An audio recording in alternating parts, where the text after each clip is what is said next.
Someone sneezes near you right now. You say it without thinking. Bless you. Your mouth moves before your brain even catches up. But the real answer for why you do this is far stranger than good manners. You think it is politeness. It is not. It is a reflex left over from a time when a sneeze could mean someone was about to die in front of you.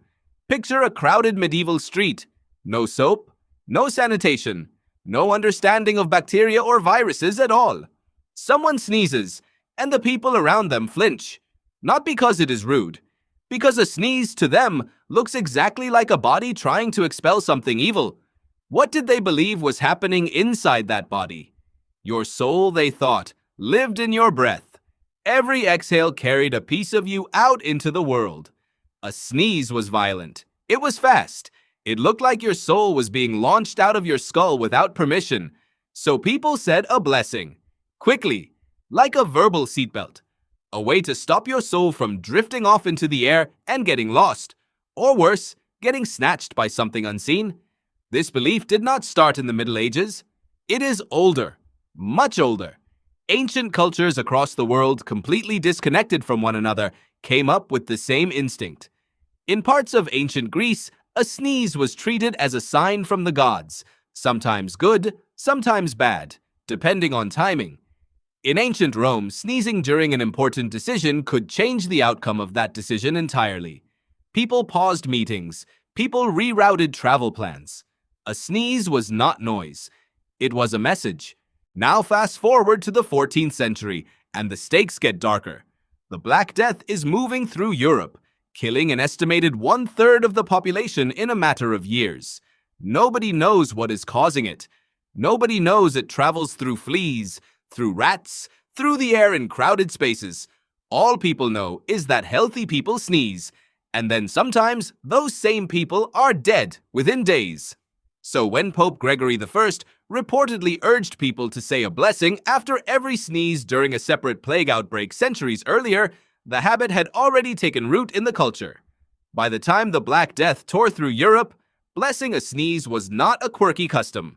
It was treated like a tiny act of protection, a small superstition standing between you and a horrifying death you could not explain. Here is the part that should stop you for a second. You still do this. You have no plague to fear. You have antibiotics, vaccines, hand sanitizer in your bag right now, probably. And yet, the words still come out of your mouth automatically the second someone sneezes near you. Why does a reflex outlive the threat that created it?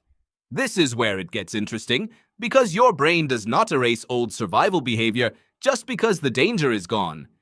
Anthropologist Mary Douglas spent years studying how human cultures build rituals around things that feel dangerous, even symbolically dangerous, even when no actual physical risk exists anymore.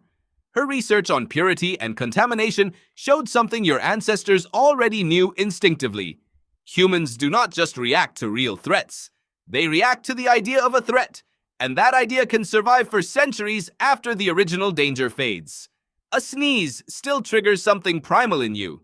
Psychologist Paul Rosen has spent decades studying disgust responses in humans, and his research consistently shows that contamination instincts are some of the fastest, most automatic reactions your brain produces.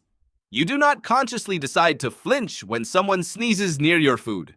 Your body decides for you, milliseconds before your conscious mind even registers what happened. And here is the twist nobody expects. Your instinct was not wrong. It was just wrong about the reason. You were never protecting against a soul leaving your body. You were protecting against something real, something your ancestors could feel but could not name. A sneeze sends thousands of tiny droplets into the air around you, and modern fluid dynamics research, including work by engineer Lydia Buruiba, has shown those droplets can travel several feet, sometimes farther, forming an invisible cloud that lingers in the air longer than most people would guess. Her high-speed imaging studies revealed something your medieval ancestors never saw, but somehow still feared correctly. A sneeze is not just noise. It is a small, fast-moving cloud of risk. So when someone sneezed near you 1,000 years ago and the people around them flinched, said a blessing, took a half step back, they were doing exactly what modern public health guidance still tells you to do today. They just explained it with souls and demons instead of microscopic particles. The instinct was accurate. The explanation was the only thing that needed updating. Think about what that means for a second. Somewhere in your nervous system, you are still carrying a defense mechanism built before anyone understood what germs were, before anyone had ever heard the word bacteria, before anyone could have explained why standing near a sick person made you more likely to get sick too.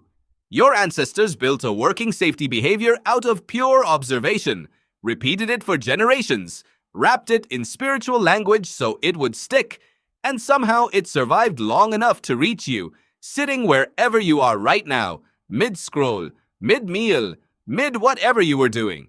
You inherited the behavior without inheriting the fear that built it. That is rare. Most fears fade out completely once the threat disappears. This one did not fade. It transformed. It became etiquette. It became something you teach your children without ever explaining why, the same way it was taught to you. Here is where the modern mirror gets uncomfortable. You still treat sickness around you the way your ancestors did, more than you might want to admit. You still flinch when someone coughs on a plane. You still shift seats on a crowded train if someone near you starts sneezing repeatedly. You still feel a small flicker of unease, almost superstitious in nature, even though you know exactly what germs are and exactly how they spread. Knowledge did not erase the instinct. It just gave the instinct a more scientific outfit to wear. Why does this matter beyond trivia? Because it tells you something about how culture actually works. Culture is rarely logic built from scratch. It is usually instinct, wrapped in story, repeated until the story becomes invisible and only the behavior remains. You are not just saying, "bless you," out of habit. You are performing a 400-year-old public health ritual, dressed up as a courtesy, passed down so quietly that you never once questioned where it came from until right now. So the next time someone sneezes near you and the words leave your mouth before you even think about it, notice what is actually happening. You are not simply being polite. You are repeating an ancient survival behavior built by people who could not see germs but could feel danger anyway, refined across centuries of plague and fear and quiet observation. And somehow it made it all the way to your living room, your office, your subway car, completely intact. Someone sneezes near you right now. You say it without thinking.